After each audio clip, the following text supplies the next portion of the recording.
तो मित्रों एक बार फरीथी स्वागत है आप सौनी पोतानी चेनल खेडूत ऑनलाइन पॉइंट में। तो मित्रों આજની વિડીયોમાં હું આપ સૌને જણાવવાનું છું કે આપનું શાળા છોડ્યાનું પ્રમાણપત્ર ડુપ્લિકેટ સ્કૂલમાંથી કેવી રીતે મેળવવું।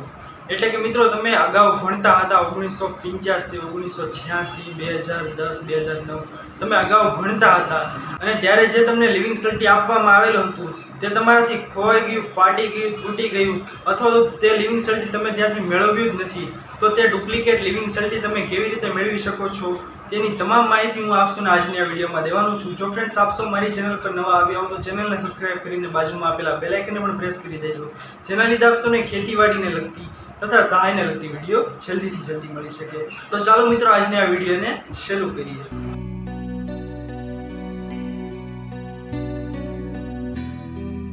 तो मित्रों जो आप सौનું લિવિંગ સર્ટિ જે છે શાળા છોડ્યાનું પ્રમાણપત્ર તે ખોવાઈ ગયું હોય તો આપણે સૌથી પહેલા સ્કૂલે જવું પડશે। સ્કૂલે જઈ અને આપનો રેકોર્ડ તપાસવો પડશે કે અગાઉ આપ ત્યાં ભણેલા હતા તો આપનો જે શાળા છોડ્યાનો રેકોર્ડ જે છે, શાળામાં ભણ્યાનો રેકોર્ડ જે છે તે તેની અંદર બોલે છે કે નહીં। ત્યારબાદ સ્કૂલમાંથી તમને એક એફિડેવિટ માંગશે, એટલે કે એક સોગંદનામું આપે કરવાનું રહેશે। જે એફિડેવિટની અંદર આપે ઉલ્લેખ કઈ પ્રકારનો કરવાનો રહેશે તે હું આપ સૌને જણાવી દઉં। તો સૌથી પહેલાં તે એફિડેવિટની અંદર મિત્રો આપ સૌએ આપની શાળાનું નામ લખવાનું રહેશે। શાળાનું નામ બાદ આપે કયા વર્ષની અંદર તે ભણતર ભણ્યું છે અને કેટલામું ધોરણ ભણ્યા છો આપ તે આપે લખવાનું છે। સપોઝ હું આપ સૌને કહી દઉં તો આપ 6 ધોરણ સુધી ભણેલા હતા અને 1995ની સાલમાં આપે છેલ્લે 6ઠું ધોરણ ભણેલું હતું, તો આપે તેની અંદર ઉલ્લેખ કરવાનો રહેશે કે આટલી સાલની અંદર મેં 6ઠું ધોરણ ભણેલું હતું, કે એટલે કે 1995ની સાલની અંદર મેં 6ઠું ધોરણ છેલ્લે પાસ કરેલું હતું। પાસ કરેલું હોય તો પાસ અથવા તો ફેલ કરેલું હોય તો ફેલ। હવે તે સોગંદનામાની અંદર આપે આપનો જીઆર નંબર નાખવાનો રહેશે, જો હોય તો, ન હોય તો નાખવાની જરૂર નથી। અને સૌથી લાસ્ટમાં તેની અંદર ઉલ્લેખ કરવામાં આવે છે કે આ લિવિંગ સર્ટિ જે છે તે અગાઉ મારાથી ફાટી ગયું, તૂટી ગયું અથવા તો ક્યાંક ખોવાઈ ગયું તેવી રીતનો તેની અંદર ઉલ્લેખ કરવામાં આવે છે। ઓબ્લિકમાં તમામ વસ્તુઓ લખેલી હોય છે એટલે લાગુ પડતી હોય તે આપે તેમાં વસ્તુ આવી જાય છે।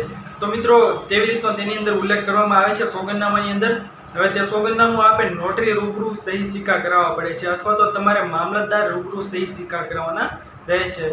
હવે તેમાં નોટરી તમે કરાવો છો તો નોટરીની અંદર આપનો એક ફોટો જોશે અને આપનું આધાર કાર્ડ અને 50 રૂપિયાનો સ્ટેમ્પ પેપર ઉપર તે સોગંદનામું કરવામાં આવે છે મિત્રો। અને જો આપ મામલતદારની અંદર સહી સિક્કા કરાવવાના હોય તો આપે એક ફોર્મ નંબર 82 જે છે તે ભરવાનું રહેશે। તેની અંદર આપનું આધાર કાર્ડ જોડવાનું રહેશે, જેમાં ફોટાની કોઈ પણ પ્રકારની જરૂર નથી અને સાથે એક 50 રૂપિયાનો સ્ટેમ્પ પેપર આપે જોડવાનું રહેશે।